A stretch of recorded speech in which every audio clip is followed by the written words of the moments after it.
Saludos hermanos, hoy viernes 12 de noviembre, lección número 7, la ley y la gracia.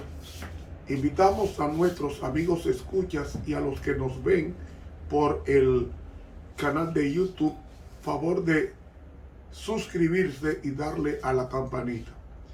Y así llegaremos más lejos a tantas personas al mundo entero, predicando el evangelio desde tu casa. Así que suscríbase a este canal y dele a la campanita para que otros también disfruten del beneficio de la palabra que tú transmites a través de este medio. Hoy es viernes 12 de noviembre, lección número 7, la ley y la gracia.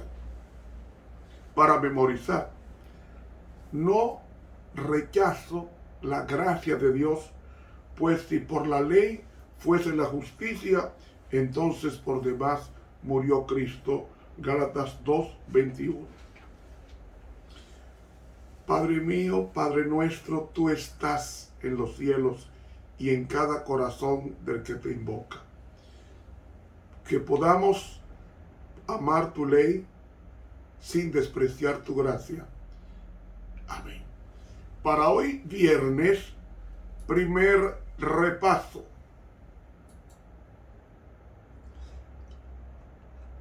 Hermanos, para nuestro equilibrio espiritual, todos necesitamos a la vez la ley y la gracia, la disciplina y el amor.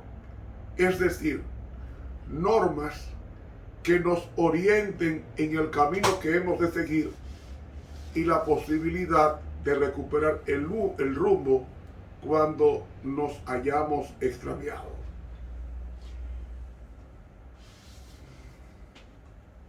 Realmente es interesante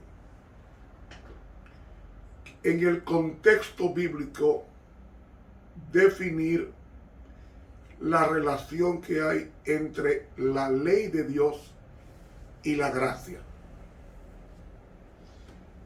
Es algo aparentemente incompatible, porque se presenta como antagónica, ya que enfrenta exigencias divinas que, viéndolo así, la obra del propio Dios en favor de nuestra salvación puede reflejar que la ley hay que guardarla para ser salvo. Y hay una polémica entre la ley y la gracia.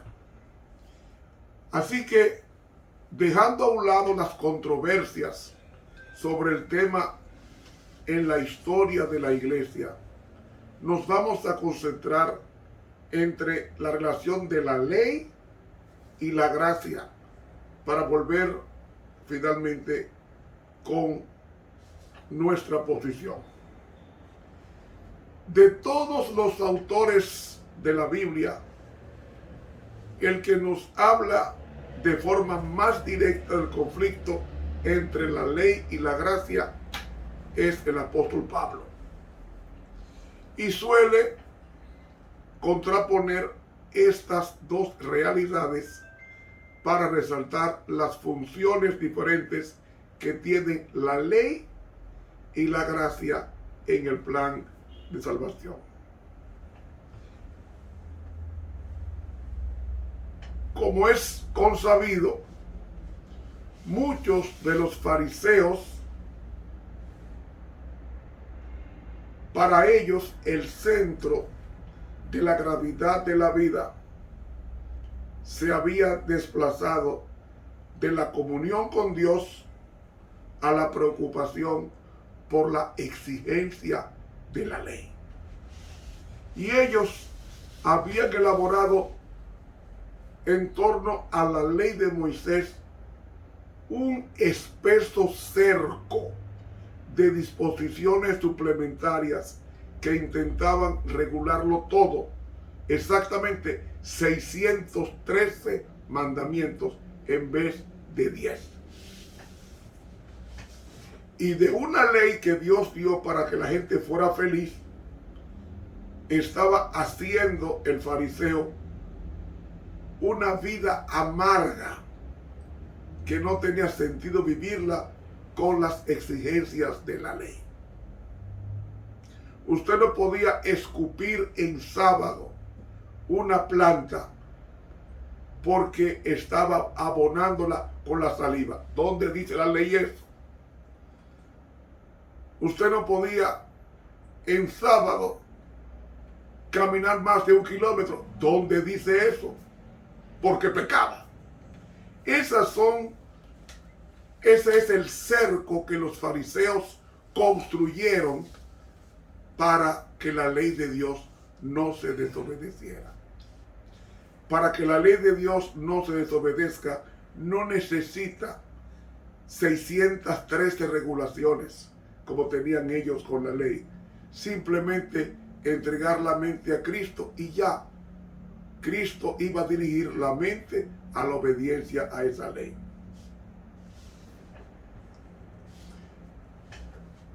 Aunque el Antiguo Testamento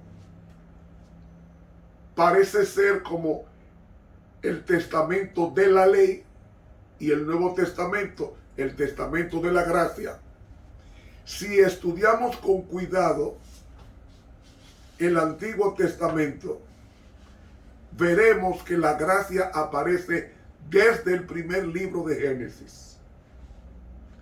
Me explico. Cuando el hombre peca, ¿qué fue lo que apareció? La gracia. ¿Cómo así? Bueno, tú pecaste y el alma que pecare, esa morirá. Pero yo voy a usar tu gracia. Voy a usar la gracia mía a tu favor. Y es que voy a enviar un cordero en forma humana, que es el Cordero de Dios llamado Cristo, que va a morir por tu muerte, va a morir por tu culpa, y tú podrás recuperar el paraíso perdido y la vida eterna perdida. Pregunto, ¿cómo se llama eso? Gracia. Porque la gracia es eso precisamente, es un don inmerecido. La gracia es la bondad, el favor inmerecido de Dios ante la caída de Adán y Eva y ante la caída de cada uno de nosotros. Para que el perdón es gracia. La ley es revelación de tu pecado y la gracia es el deseo de Dios de perdonarte.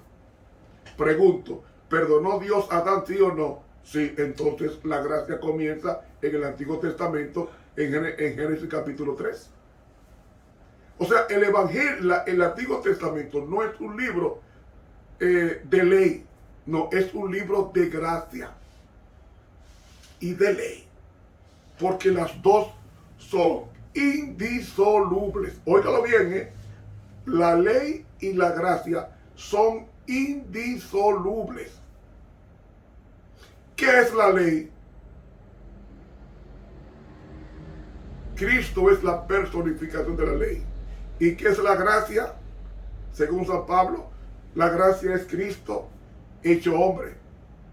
Entonces, ambos son indisolubles.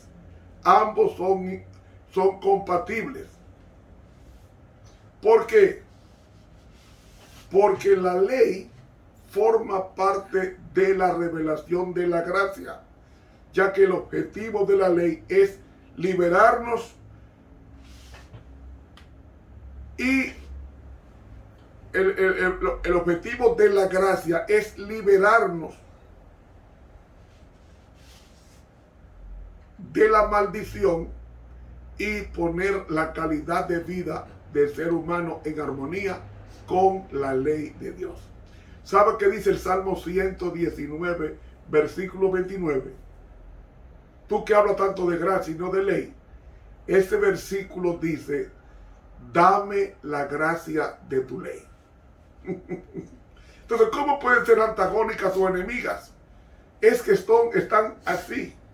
Es como decir la justicia y la misericordia. Ambos atributos divinos están unidos, son indisolubles. Vamos a ver, explicarlo en otra forma sencilla. ¿Qué dice la ley? El alma que pecare, esa morirá. Tú pecaste, tienes que morir. Ahora yo te pregunto, ¿por qué tú y yo estamos vivos? Por la gracia. ¿Y qué es la gracia? La oportunidad que Dios te da para que vuelvas a ser lo que tú eras antes de pecar. ¿Tú me estás siguiendo? Por tanto, las dos se necesitan. Porque tanto la ley, que es amor de Dios, porque los 10 mandamientos manifiestan 4 mandamientos a Dios y 6 mandamientos al hombre, entonces la ley es una ley de amor. Y la gracia, ¿qué es la gracia? Una expresión del amor de Dios dando la oportunidad al pecador para que se arrepienta. ¿Por qué la gente fuma, bebe, baila, hace todo lo malo? Todo lo malo. Lo hace abusando de la gracia. Y la gracia espera. Y la ley de Dios espera. Porque la ley dice hay que matar a este pecador. Pero la gracia dice dale un tiempo para que vuelva a mí. Eso es la ley y la gracia. Por eso decimos que la ley de Dios no salva como código moral. No salva. Porque para que la ley pueda salvar, tiene que la gracia intervenir. ¿Y cómo interviene la gracia? Nos convence de pecado. Y al convencernos de pecado, nosotros vamos a Cristo. Y Cristo me da el poder de ser perdonado. Y a la vez de creer que estoy perdonado. Y a la vez vivir una vida como persona perdonada. Y al vivir una vida como una persona perdonada, automáticamente estoy en armonía con la ley, ¿sí o no? Realmente.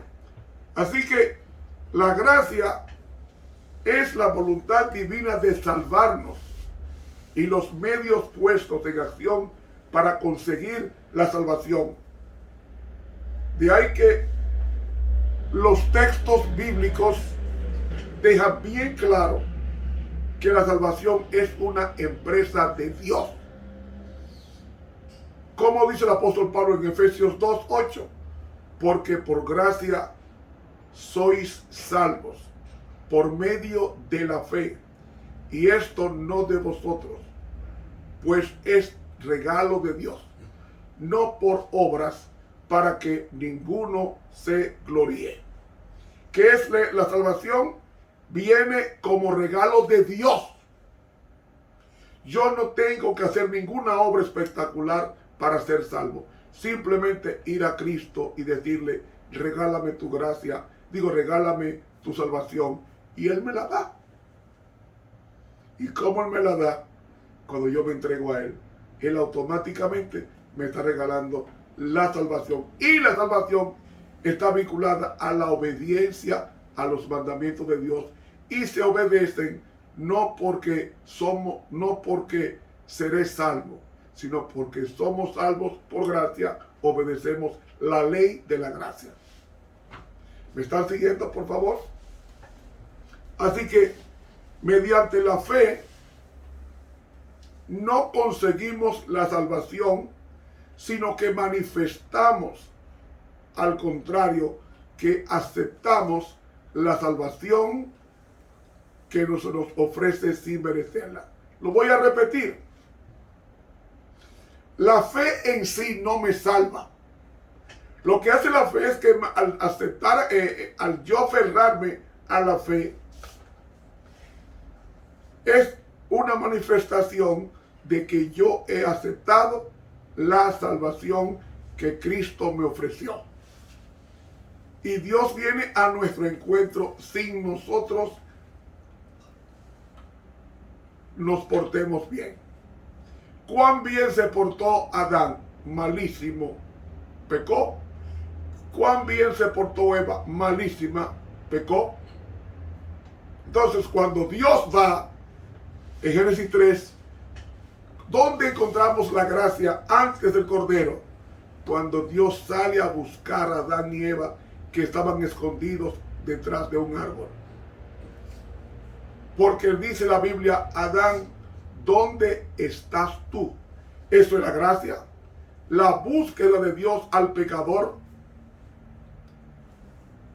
Si hoy comemos y bebemos y vestimos, se debe única y exclusivamente a la gracia. Porque es una sentencia divina que el alma que pecare, esta morirá, según Ezequiel 18:4. Y por cuanto todos pecaron, dice San Pablo, en Romanos 3:23, están destituidos. Para mí, yo lo traduciría mejor del griego, por cuanto todos han pecado, están desvestidos del traje de gloria de Dios. Porque el traje de gloria es la vida de Cristo imputada en la persona perdonada. Así que, primero, Dios nos acoge y después nos enseña a cómo vivir. Y esa verdad básica se llama en teología la justificación por la fe.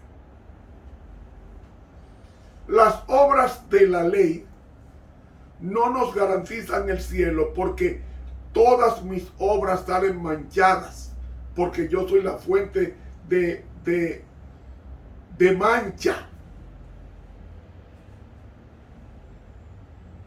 La fuente de mancha.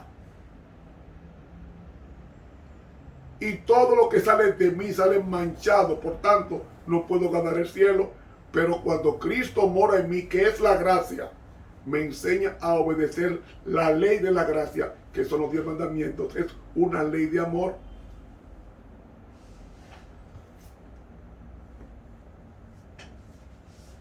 Los primeros cristianos, los israelitas fieles, habían aceptado la salvación en Cristo, pero seguían observando la Torá, la ley. Por eso ellos pensaban que obedecer la ley de Dios al pie de la letra le garantizaba el cielo. Y surgió un conflicto en la iglesia primitiva, especialmente en las ceremonias que mandaba la ley. Entonces, la polémica que hubo entre judíos cristianos en Jerusalén y cristianos gentiles en Antioquía era sobre la circuncisión, y planteaba: la persona que no es circuncida no se salva. Pero, mis hermanos, la circuncisión fue sustituida por el bautismo. Entonces, toda persona bautizada, como dice la Biblia, el que creyere y fuere bautizado, este será salvo. Dice el apóstol, el evangelista Marcos: el que creyere y fuere bautizado, este será salvo. Entonces, las enseñanzas de Jesús y del apóstol Pablo se sitúan plenamente en armonía con el judaísmo bíblico auténtico. ¿Por qué? Porque para los cristianos la salvación es obra exclusiva del Mesías, y por tanto no procede de la observancia de una ley redentora, sino de la gracia del Redentor. Y de ahí que vemos en la epístola del apóstol Pablo a los Gálatas, vemos un debate que amenaza en el capítulo 2 de dividir la iglesia. Y Pablo, con poderosa argumentación teológica, resalta la fuerza liberadora del evangelio frente a la reinante llamada la ley de la esclavitud en la que vivían algunos creyentes. Usted no podía en los días de Cristo, no podía ir a la iglesia con un pañuelo en la mano, porque eso era pecado. ¿Dónde la ley dice eso? Pero era la tradición que ellos habían añadido a la ley, y esta era imposible de guardar. Imposible de guardar. Si una persona se enfermaba en sábado, no había auxilio comprándole algo en sábado porque era pecado. Pero un animal caía en sábado en un hoyo y ellos lo sacaban porque era su animal. ¿Ve? Es una forma de interpretar equivocadamente la ley de Dios. Ahora, tanto en Gálatas 2 como en Romanos vemos que la obra de Cristo aporta una triple liberación. ¿De qué liberación? Del pecado, de la ley y de la muerte. Es decir, el primer objetivo de Cristo es liberar al creyente de la esclavitud del pecado. Me explico. El pecado es una cárcel. ¿Cómo es que dice Juan 8:32? Y conoceréis la verdad, y la verdad os libertará. ¿Libertará de qué? Del pecado. ¿Y qué es la verdad? ¿Qué es la verdad? He enseñado en otras ocasiones qué es la verdad.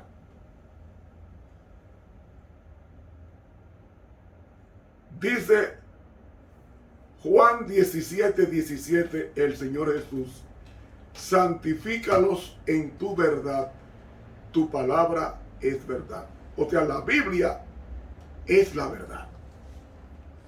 En Juan 14:6, Jesús dice: yo soy el camino, la verdad y la vida.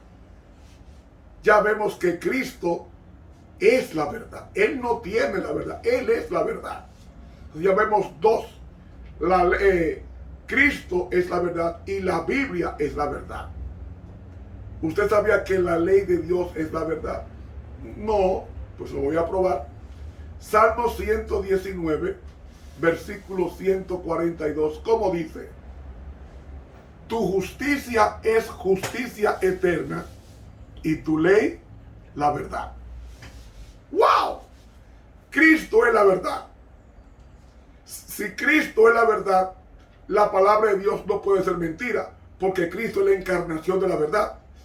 Y es la encarnación de la palabra, y Cristo es el verbo encarnado, según Juan capítulo 1. Entonces, si Cristo es la verdad, automáticamente la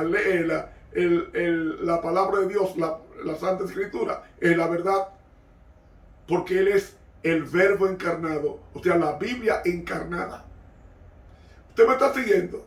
Pero entonces, dice el salmista David: tu justicia es justicia eterna y tu ley la verdad. Si Cristo es la verdad, si la Biblia es la verdad y si la ley es la verdad, no puede haber contradicción.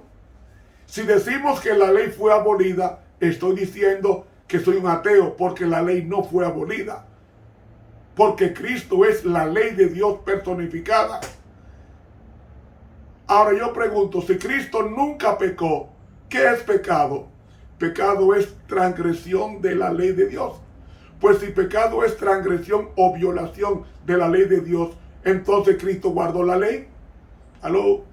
¿Me va siguiendo? Y si guardó la ley, Él dijo: ¿quién me culpa o quién me redarguye de pecado? Nadie lo podía redarguir, porque Él estaba en armonía con la ley, porque el Salmo 48 dice que la ley de Dios estaba en el corazón de Jesús. Y como Él mismo dice que de la abundancia del corazón habla la boca, ¿qué es el Evangelio? El Evangelio es la ley explicada por Él, que es la personificación de la ley. No sé si me están entendiendo o haciéndome yo entender.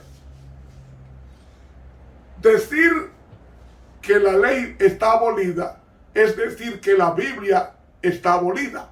Porque tanto la Biblia, Jesucristo y la ley, ambos son verdad.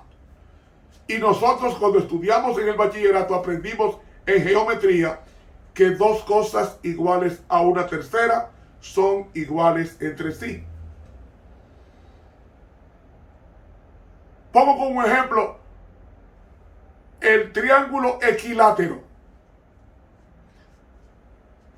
Tiene tres lados iguales. Tres lados iguales.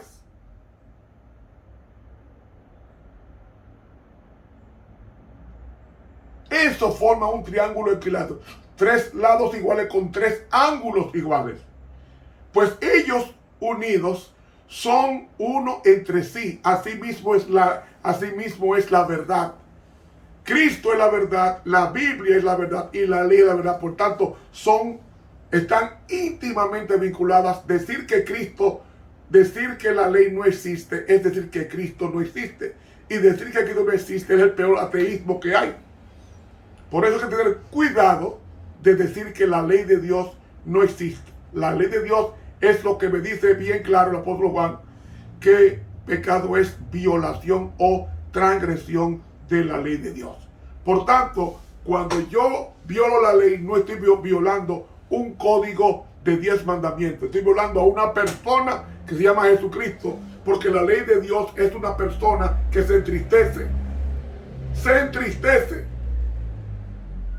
Por eso yo tengo que ver la ley de Dios no como 10 preceptos, sino ver los 10 mandamientos o la ley de Dios, verlo como una persona reflejada en Jesucristo, que es la máxima expresión de la ley. Y su palabra es verdad, y su persona es verdad, y su ley es verdad. ¿Cómo puede Dios juzgar a un mundo con una ley que no existe? Esto continuará mañana, si Dios lo permite. Estuvo contigo el profesor Ramón Romero.